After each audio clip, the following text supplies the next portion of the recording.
Hey guys, we're in absolute crazy times. There's a massive housing shortage across the country right now. We are by far needing more affordable housing. And in this video, I'm gonna be interviewing my friend Dan. He is the king of building spec homes. In this video, we're gonna talk about how much do builders make on spec homes.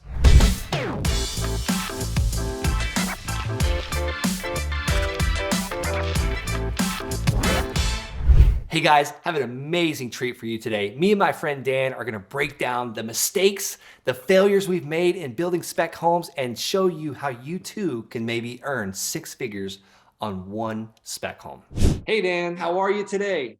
I'm great, Brent. How are you? I'm great. I'm here. We are here. We're on the YouTube channel to talk about how much do builders make on spec homes. Go ahead, take it away. I know you're the spec home king in Pueblo, Colorado. Sure. So to give you guys a point of reference, we're talking about a very simple 3-bed, 2-bath, 1,500 square foot house, not building mansions or 4,000 square foot luxury specs. You can do that. You can make a lot of money, but there's also a lot of risk. So on a simple house like that, I'll kind of walk you through here. So for years before the pandemic, we were building a 1366 3-bed, 2-bath, 2-car garage house. Same thing over and over again. Basis was right around 185, 190. Sales price was 250, 260-ish. There was a little over 50, 55 grand after everything in profit. So great, simple, easy. Now, the pandemic has kind of made everything go crazy between commodity prices, sales prices, and we're in Colorado where people are moving like crazy. So we had a spec house we made over six figures on that closed at the end of last year. Similar sort of floor plan, a little bit bigger. It was like 1477. And at the same token, we got one that I'm in process on right now, should be around 75 to 80. So it has varied a lot because we've been in such a wild time lately. You know, the estimates as far as lumber and such change throughout the build, but there is a substantial amount of money in building spec houses right now if you do it properly. And if you have the aptitude for more risk, or maybe just you're in a financial position where you have a lot of cash set aside, you can make several hundred grand on more expensive spec houses. So it kind of gives you an idea of what can be done. I love it. When you said basis, what do you mean by basis? Like, let's explain that for the guys just getting started. Yeah, cost basis. So what our all-in costs are on the build is what I mean by 185. So you have what I think those numbers you used was 185 was your basis. So that's your all-in cost. Does that include buying the land and surveying it and doing all the things we have to do? Yes, and we're talking a couple years ago. That is not the basis anymore. Yeah, so and then you sell it for 265, and then I guess after realtor, did I get that number right? 250 to 260 was at the time we were consistently selling. Yep. 250, pay the realtor, and you make about what, 50 something $1,000. Yeah. Yep. There was very consistently right around 50 in that for a number of years. That is phenomenal. Let's just say that I am a full-time employee. I work for the man. I work Monday through Friday from 9 to 5, and I get this flip going. Like, I'm not out there hammering nails on the roof in the weekend. Or are you? You know, you had a full-time job when we first met. Yeah, no, absolutely not, guys. Everything Brent and I talk about is a system we set up and put other people into, and we do little to nothing other than orchestrate and or finance. Well, let's talk about Mustang. That was during the pandemic, actually. Mm-hmm. We had lumber shortages. We were getting trusses.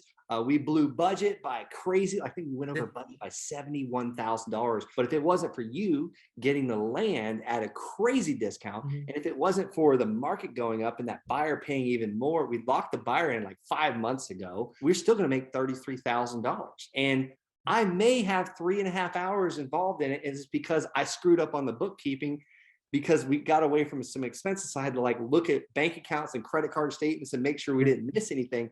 So I had 3 hours involved in that to make, $33,000.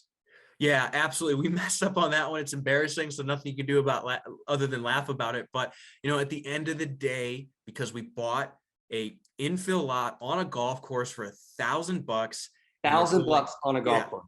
Like, yep. And then say that again. Yeah, $1,000. And we're building a simple product that is palatable to the two largest demographics in the country: retiring baby boomers, first-time millennial home buyers. It still worked. We messed up. We didn't keep our books correctly, entirely our fault. We'll still get a nice little payday at the end of it. The next one we're doing will be much, much better right around the corner. But yeah, it's really simple. And when you do this properly, there's such a margin for error. It just protects your downside quite a bit. Yeah, I mean, that's the thing. And this next property that you found also, is that one still on the golf course? No, that one's around the corner on the other side of the lake. But close to the golf course and Lake View, right? It's on Lakeview. Yeah. Yep. You see the lake, and then you can see the mountains right behind it. So phenomenal property. A lot of things can go wrong. So that's why you build that margin of error, that margin of safety, that buffer. So when you screw things up, it still works out well in your favor. And how much time do you have involved in that? Well, like talking to the realtor, talking to the contractors, and Yeah, surveys? it's really just little bits of 3 to 5 minute tasks over the course of a number of months. So maybe 5 to 7 hours into that. Guys, if you're getting any value out of this whatsoever, you're thinking about building spec homes because you can make a ton of money doing it, following Dan, go ahead and share this video with someone that needs it. Brother, sister-in-law, mother, father, whoever needs it, please share this video with someone that's in need of it. And if you can't think of anybody, just go ahead and smash that red subscribe button because the YouTube algorithm loves it. Let's talk about the Big Mac Daddy. Like, okay, and I think the viewers, like the people watching this video, love to hear the mistakes too, because at the end of the day, we still make mistakes. I still sleep through my alarm clock. Things like that happen in my life. My daughter was up throwing up in the middle of the night last night. Things happen in life. Mistakes happen, and I think that people really appreciate when we share that. But let's talk about one of the wins, like one of the like the one we're doing together. It's going to be still a win, but it's not your best win. No. Like, let's talk about the best, the most money you've made as a builder on a spec home. Absolutely. So Mayher Drive was one we closed last December. I did that one with Rich actually, and it just everything on that went well. We got that lot dirt cheap in Pueblo West, paved street, water, sewer, everything right there. And of course the market went up and sold that, I want to say at 385 was the sales price, appraised a little bit below it, but covered that spread. The buyer covered that spread with a little extra cash. And buyer covered it. Wow. Yeah. Wow. And then it was over 100K on that one profit. So that was a fantastic. $100,000 profit. Okay, from beginning to end, from the time you got that land under contract, from the time that you paid and cashed that check and threw all that money on your bed and rolled in it. Like, how long did that take? That one was, Rich had bought that lot years ago and sat on it. So I believe we started building March or April last year though. So to give you a point of reference, it was about 8 months. Yeah, about 7-8 months there.